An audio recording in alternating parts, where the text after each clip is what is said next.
سلام تعنا هبلنا فتوات بيت سب جز تفي علتاو زينا حزنا لكم قريبنا لنا نشانالنا حدش تزغونكم سابسكرايب نمدباتنا دما شيرن لايكن بمقبار بيت سب كتكونو بخبرن عدم فلما أرست زينا أب تقراي نمغتز بتقراي زمسل بهراو حدنت منقسي كم زدلي ودو بهراو بايتو عباي تقراي بايتو ناقليصوم أقسم عصا جنرال تادس وردن عصا مصا تقراين توسنلا وانا دايركتر ودبت عنا علم دكتور تيدروس أدحانم كوينات حد سودان بسلام كزازم صاوعي تقريبهم ميتن عسران تباهيلو تصوعنا مافيا قجل قبل على أولاد بوليسون كي ترفا تخطاتا لمتقعتاتن صغطاتن يفصم كم زلو تقليسوم مانيجينج إديتر أديس ستاندرد زخونة غازيتنيا مليون تادست مالي ميازيا شو عتق لتشحن 18 عام تمرت مننتهم بزي تفلطون سيفيل كدان بستخدنون سبات كابيت صحفتو توسيدو حلواتو كم زتفاس تفالاليو معكنات زينا حبيروم زبلون كالوتن يوم مسانات صنحكم ملوء تحسوهم كتكتاتولون عدم حزي نابزر زروكن حلف بايتونا لومي أب واناو زعباد هيبو نغازيتنياتات مجلسي هيبو اللوم اتمجلسي بقندو بريزيدنت غزياو ممحدار تግራይ ليتنال جنرال تادس ورده ابز سومن زهابو مجلسي زدحابه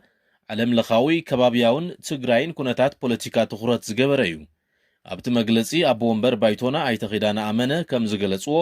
ጀነራል ታደሰ ወረደ ኣብ ሶምን ዝሃቦ መግለጺ ሙሉእ ብሙሉእ ተቃዊሞም ወዮም ተቀጥታ ናብራን በላይ ተጸዋዕነታ ዝኾነት ሓንቲ ውድ በላ ታሳሰይት ፍንጫ ናይት ትፔልፍ ማለት እዩ እዚ ሓደ ሕወሓት እዩ ዘሎ ካው ሕወሓትና ክልተ ምስተፈንጨለ ሓንቲ ፍንጫ ናብ ስምረትን ናብ ምንታይ ከም ዝኾነት ትፈልጥዋ ይማር ምዝራብ እየ ዳውድ እዚኣ ኣብቲ قد قال سمرح زلو نايلوت حيد زبال اتسواز ما اخل بيت صفت او ابال يكونت زاود ديا قطا من بابا مش جنرال تادسه مستوش حد زلو ناي فصمت سرح وحدات توسخ اما عليكم تزلون اب بوليس كوميشن او تعرف مرحنا زلو صاتنيا من بابا مالتي كن تلقاها ناي سلالا محاوري فولي تلقو كاب قدامي بيت صفت كاب دكتور ابراهيم بلاي يوهاوا ስለዚህ ዝተወደው ሰባት አለው ገሊኦም ይፍለጥዮም ገሊኦም ከዓ ዘይፍለጡ ኮን ይፈልዮም አው ውሽጢ ማዕናቱና ማለት እዩ ነዚኦም ዘተሓውረዎም ተምጸለምት ባንዳታት እዮም ናይ ጸለምት ባንዳታት አቦ ወንበር ኮይኑ ዝሰርሕ ዘሎ ቸርማን ናይ ተምጸለምት ባንዳታት ብጣዕሚ ዝሕዝን ጀነራል ታደሰ እዩ كمون غزياو ممحدار تግራይ ቃልሲ ህዝቢ ትግራይ ከም ዝሓንሸሸ ዝገለጹ ኣይተኺዳነ እቲ መምሕዳር ብዘርአዮ ክፍተትን ኣብ ዘለዎ ስልጣን ክቕጽል እንተይኮነስ ብሕጊ ተሓታትነት ክረጋገጽን ይግባእ ክብሉ ሓቢሮም ህልው ኩነታት ዓለም ለኸ ከባቢያውን ትግራይ ኩነታትን መሰረት ብምግባር ድማ ሕዚ ንቃልሲ ህዝቢ ትግራይ ምቹ ምዃኑ ገሊጾም ምኽንያቱ ድማ ብቐንዲ እቲ ኩነታት ከም 2013 ዓመተ ምህረት ህዝቢ ትግራይ ንብሕቱ ከም ዘይኮነን صلاة دما دقاف يبلون كبلو حبيروم ركب هزبتاتن صمدون ناب استراتيجية عب كم زولو زحبرو اي تخيدانا كم قام ودبوم محزنتن صمدون مبراخو قليصوم اي تكيدانا مخت هزب تقراي انات انكرا ممصون مدرادر عقم هزب تقراي سراويت تقراين هزب تقراين كمون اكامام تامريت تقراين مخانو افليتوم بغصالነት ሰላም ትግራይ ንምርግጋጽን ጸጥታ ንምጥንኻርን ንመኸተ ምድላው ይግባእ ድሕር ምባል ኣብ ትግራይ ንመኸተ ህዝቢ ትግራይ ዝመስል ብሄራዊ ሓድነት መንግስቲ ከም ዘድሊ ኣቦ ወንበር ትባይቶ ገሊጾም ሰራዊት ትግራይ ምስ ከባቢያዊ መምሕዳር ምንባብ ክገብርን ኣብ ሓራ መሬት ዝርከቡ ኣካላት ዋርድያ ብልጽግና ካብ ምዃን ናብ ዓዶም ብሰላም ክምለሱ ኣብ ጸሊም ታሪኽ ከይሳተፉን ተላብዮም نابز غصل زينا انتو نحلف وانا دايركتر ودب تعنا علم دكتور تيدروس أدحانم كوينات حد سودان بسلام كزازم صاوعي تقريبهم ودب حورات هاجرات بوغنو محبر سب علم نكوينات سودان دون مبال زلو تقداسنت تحوت مخانو وقيسوم بمخنيات زغوينات اب زفرت عنا دك انستيون هصاناتن كبيد عنوت يبصح كم زلو ዶክተር ቴድሮስ ገሊጾም በብመዓልቱ ህይወት ሰባት ዝበልዕ ዘሎ ኩናት ሱዳን ህዝቢ መሰረታዊ መሰላቱን አገልግሎትን ከም ጥዕና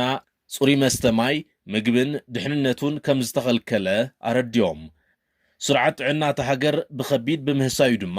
ሚሊዮናት ሱዳናውያን ካብ መሰረታዊ አገልግሎት ጥዕና ወፃእ ክኾኑ ገይርዎም ኢሎም ዶካትርን ሰራሕተኛታት ጥዕናን ህይወት ንኸድሕኑ ዝሰርሕሉ ውሕስ ቦታ መድሓኒትን ካልኦት ቀረባትን ክማልኡሎም ይግባእ ኢሎም ካብዚ ኩሉ ዝበለጸ መድሓኒት ግን ሰላም እዩ ምባሎም ቲአርቲ አፍሪካ ጸብጺቦም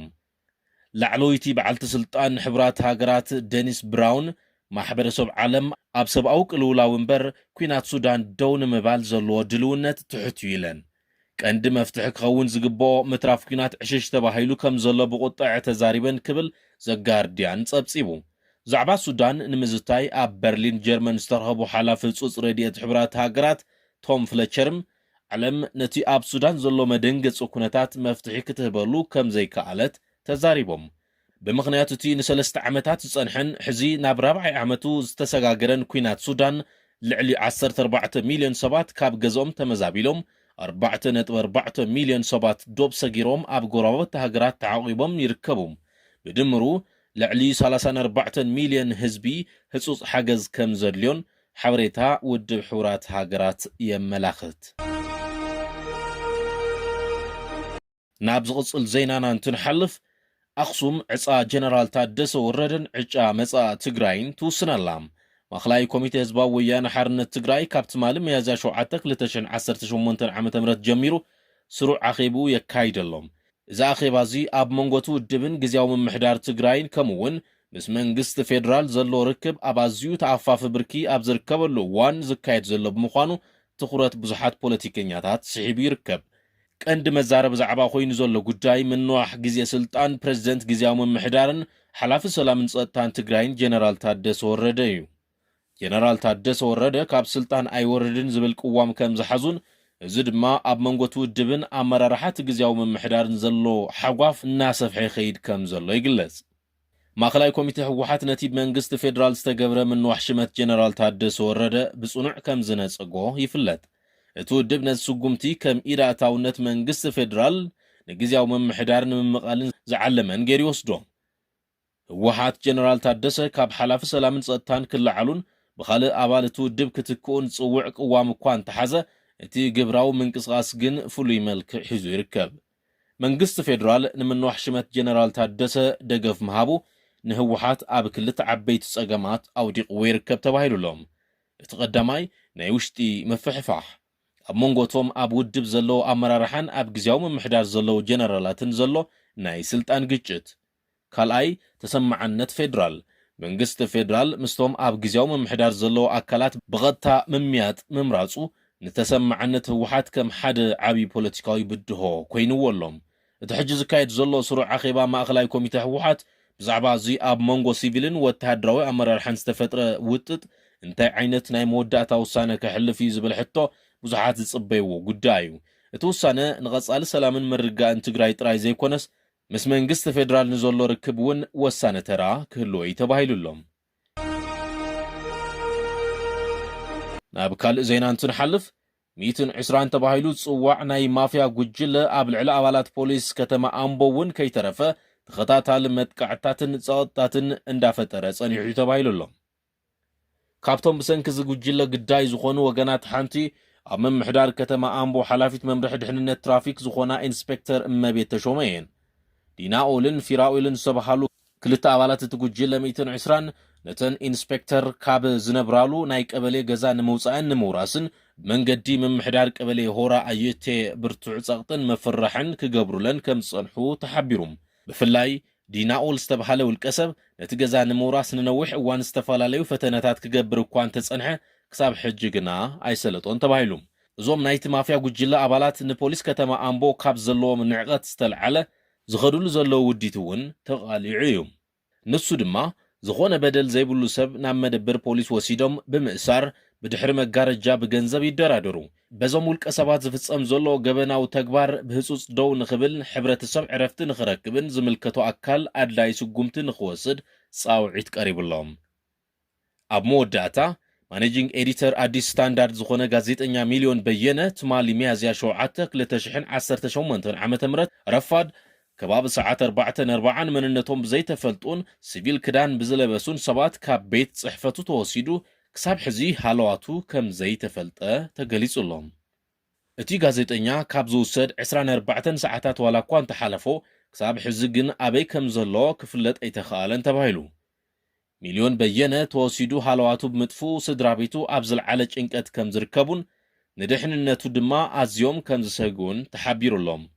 ጃኬን ፐብሊሽንግ ፖሊስ ኣዲስ ኣበባ ኮሚሽን ፌደራል ፖሊስን ኮሚሽን ሰብኣዊ መሰላት ኢትዮጵያን ሓዊሱ ዝምልከቶም ናይ መንግስቲ ኣካላት ጋዜጠኛ ሚሊዮን በየነ ዘለዎ ቦታ ብህጹጽ ንኽሕብሩን ብሰላም ናብ ስድራ ቤቱ ንኽምለስን ኣድላይ ስጉምቲ ንኽወስዱን ጻውዒቱ ደጊሙ የቕርብ። ክቡራትን ክቡራትናን ንምክትታልኩም እናመስገና ንሎሚ ዘዳለናዮ ዜና ኣብዚ ዛዘም ኣብ ዝቕጽል ክሳብ ንራኸብ ሰላም